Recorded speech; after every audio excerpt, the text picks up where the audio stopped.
Around the world, governments are staying silent.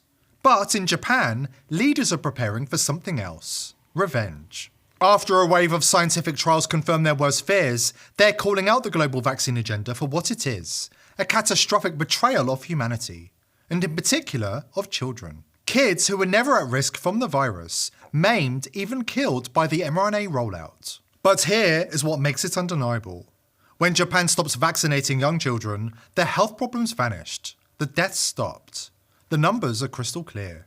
And now, Japan is asking the question the rest of the world is too afraid to face. If they saw the danger and acted, why didn't anybody else? And who's going to pay the price? Before we dive in, join the TPV free speech community over on Soju. Soju is a digital space where ideas and information can take place without any annoying algorithms or restrictive rules getting in the way of free expression. You won't hear this on the mainstream media, but it's happening. Japanese officials have come forward, apologizing to their people for pushing the COVID vaccine under pressure from Big Pharma. They admit they were misled. 国会議員の一人として皆さんにお詫びを申し上げます。止められるはずだった。なくならなくてよかった。But it doesn't stop there. The real shock? They're now demanding accountability.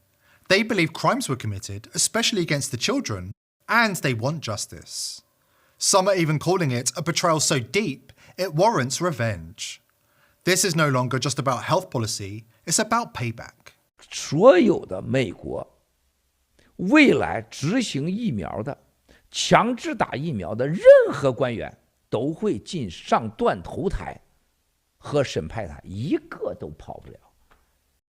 Japan has always refused to follow the lead of Western pharmaceutical giants. For decades, the country has taken a more independent path, one rooted in caution, tradition, and public accountability. The results speak for themselves. Take sudden infant death syndrome, SIDS, which became a global crisis in the 1980s, as the childhood vaccination schedule was ramping up.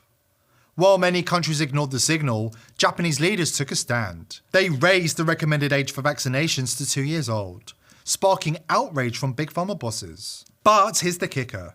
After Japan made the change, SIDS cases all but vanished. While other nations continued to see tragic losses, Japan saw a dramatic drop to almost zero. This actually happened in Japan. I think this is really interesting because you look at how these two countries behave towards vaccines and vaccine safety. And Japan has done really some actions which are not followed by a lot of the other Western advanced health economies. But when they noticed this rash of deaths in the 70s, they saw what they did is they raised the age of vaccination to 2 years old. Guess what happened? When they did that, infant deaths disappeared. So you have a country who noticed the signal, did something about it, and actually solved the problem. Neonatal mortality decreased. Is this just another coincidence or a cover-up? A nation that knowingly allows its own infants to die under the weight of harmful vaccination policies and does nothing to stop it is not just negligent, it's complicit in evil. Look what's unfolding in Australia right now. Behind closed doors and buried in bureaucratic language, the government has quietly admitted something unthinkable: that the COVID vaccines are doing more harm than good. This is a seismic shift.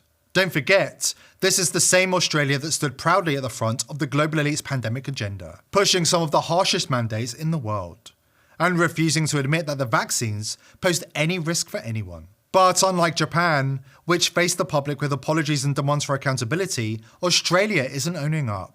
Instead, they're slipping the truth into obscure reports and fine print, just enough to shield themselves legally, but not enough to inform or protect the people. It's not about justice, it's about covering their tracks, because the truth is coming out now, and there's nothing they can do about it. Truth is out. Scientists are now confirming what many have long suspected. The COVID shots don't just impact your immune system, they can damage your brain and devastate mental health. And the evidence is overwhelming. A recent wave of studies have revealed shocking increases in ischemic strokes up 44%, hemorrhagic strokes up 50%, transient ischemic strokes or mini-strokes up 67%, myasthenia gravis, a debilitating autoimmune condition, up over 71%, Alzheimer's up 22%, cognitive impairment up nearly 138%, depression up over 68%, anxiety disorders up nearly 44%, and sleep disorders up over 93%,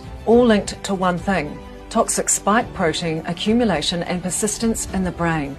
This isn't a conspiracy theory. These are documented, peer-reviewed research published studies by documented experts, including by epidemiologist Nicholas Holscher, who says using mRNA to hijack cells in various organ systems to produce a highly toxic spike protein that persists in the body for months or even years was one of the worst ideas in medical history. Just like Australia, the UK is still trying to cover its tracks. Former MP Andrew Bridgen has come forward with explosive claims. When he tried to stop the government from rolling out the mRNA vaccines to babies in 2023, they didn't just ignore him, they tried to buy his silence. And when that failed, the threats began. The elites made it clear they have no intention of letting the public know the full truth about the pandemic for at least another 20 years, if ever. I think we are in a spiritual war. It is good against evil.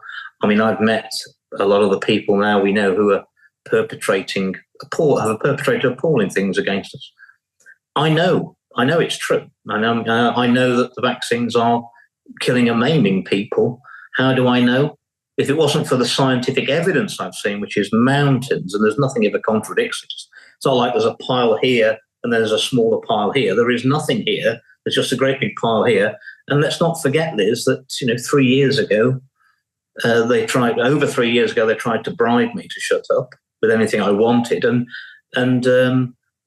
then 3 years ago they threatened me and told me that they're not going to let it come out for 20 years, the truth about the vaccines, and in the meantime I'm taking on the most powerful vested interest with all the personal risk for me that would entail. That's what they told me. I mean, they're not, people don't say that sort of thing if there's no truth in your allegations, do they? What did they come up and say to me in February 23 after I stopped them jabbing the babies in the UK? They came up to me and said to me, Andrew, you can talk about the vaccines all you want to, but you're vaccinated, unfortunately, so you're going to be dead of cancer soon. The truth isn't just inconvenient, it's forbidden. But now, influential voices, people with real reach, are waking up and joining us in speaking out. The tide is turning, and the truth can't be buried forever. These aren't fringe figures anymore. They're demanding what the Japanese are demanding: accountability, justice, and a reckoning on the scale of Nuremberg. We have the news after this important message from our sponsor. Brooke Burke, yes, the fitness legend from Dancing with the Stars, hit 50 and got blindsided. Unexplained weight gain, muscle loss, and energy tanked. Sound familiar? The system is happy to let women waste their time and money following fad diets and big pharma fixes that absolutely don't work. Realizing this, Brooke flipped the script. She found one simple thing: biohacking with a specific protein that made her leaner, stronger, and healthier than ever. At 53, her abs are tighter than over a decade ago. She calls it her secret weapon, and it's not some nasty pill or expensive scam. She's spilling all the secrets in a free video that recently went viral. Her method takes less than a minute a day and doesn't involve any insane diets. Want the truth? Visit tonyprotein.com/TPV. Links below. That's tonyprotein.com/TPV. Watch it now for the no bullshit truth about weight loss that Big Pharma absolutely doesn't want you to know about. It might not be obvious from the outside, but behind closed doors, the elite are trembling. They know what's coming: consequences, exposure, and a wave of retribution they can no longer outrun. As Andrew Bridgen revealed in Parliament, our governments handed over our health data to Big Pharma, yet refused to release the same data to the public. Think about that. They trust corporate interests with our personal information, but not the people themselves. Why? Because they're rightly terrified of what will happen when the public finally wakes up to the truth. Dr Claire Craig, co-chair of the Heart Group, has been doggedly pursuing the UK Health Security Agency for their record-level data on dosage, dates and deaths for a year. This is the data that could sort out this issue once and for all. They admit they've got it. The MHRA admit that all this data has been released to Pfizer, AstraZeneca and Moderna. Yet they claim they cannot anonymise it for public release to the public. A failure to release this data makes it look like there is definitely something to hide. A recent poll in the USA shows that more than half of the public think the vaccines are responsible for a significant number of deaths. If there was nothing to hide, they would certainly release this data for analysis, anonymised, to stop the upswell of legitimate concern. The latest response from the Information Commissioner's office is that Dr. Claire Cray's got to wait another 6 months at least before a case officer will be assigned to this issue. This is not acceptable, Sir Gary. They've released our health data to Big Pharma, but they won't release it to us.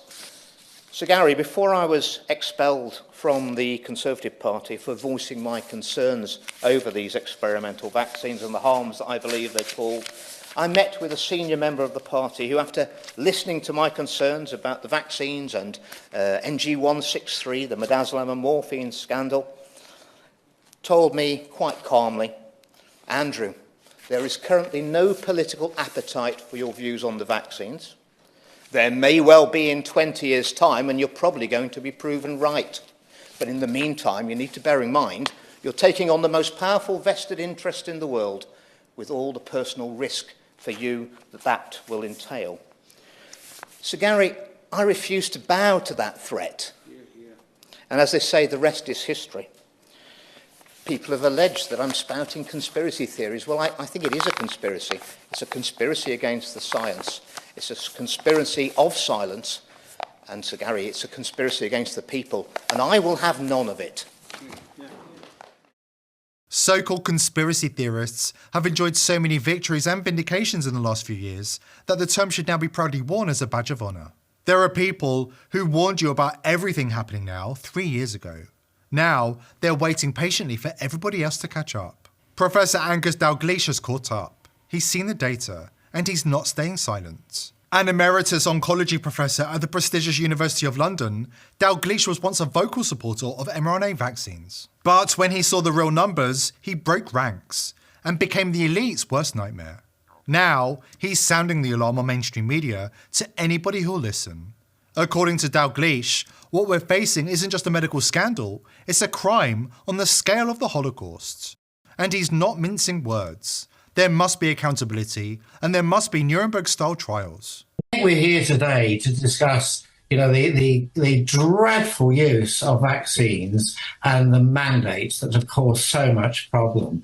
And it's very clear now that why on earth did they do this? I mean, I have no idea, because from the very beginning, these vaccines were not vaccines, particularly the ones that ended up after AstraZeneca with all the clots and they were shut down. But the messenger RNA vaccines of Pfizer and Moderna have caused unbelievable problems and damage to people. And I don't think we will ever really be able to get over that. It was absolutely abhorrent that they would even think of this. And they were pushed into this by Pfizer and all the people that Pfizer and Moderna wanted to get this into everybody. These were not vaccines. These were horrible gene therapies that could actually integrate into your genome. And this is one of the reasons we're seeing this horrendous rise in turbo cancers. I'm terrified what they've done to our children. I think everybody who went along to that should actually stand up to trial, defend themselves and go to court. This is unbelievable, the incompetence, medical negligence, everything, and nobody is accepting responsibility for this. And they have to be held. This is Nuremberg trial stuff. They are so awful. They were never, ever effective. I've looked at the first submissions of Pfizer to the FDA. There was no evidence that they were effective whatsoever. It was basically hope. And they were never, ever safe. Here at The People's Voice, we're fully committed to uncovering the truth and holding the global elite accountable at Nuremberg 2.0 trials. Some of our recent reports have brought forward some of the most unsettling exposés in the history of journalism. From uncovering nanobots in Pfizer vaccines to revealing the dark, complex story behind their development. We're here to continue exposing these crimes against humanity, but we rely on the support of viewers like you to continue our work. Subscribe to the channel, spread this video far and wide, and join the People's Voice Locals community for exclusive and uncensored content. I hope to see you there. Today's video is brought to you by IPv6ers. Are you a content creator who wants to publish information online without Big Brother spying and censoring your every move? IPv6 is set to revolutionise the way information is disseminated on the internet by eliminating the need for big tech companies to provide unreliable, overpriced services such as self-hosting, email and data management. IPv6 enables an easy and accessible way for you to host your own web and email server with direct end-to-end connections and enhanced security. This means no snooping from Big Brother and no interference from the technocratic elite. If Hillary Clinton can get away with running her own server, why shouldn't you? Go to thepeoplesvoice.tv/IPv6 to sign up, or click the link below this video to take back control of the internet and win the info wars against the globalists. If you like our content, help support our sponsor IPv6ers and go to thepeoplesvoice.tv/IPv6 today. Thank you IPv6ers for making this video possible.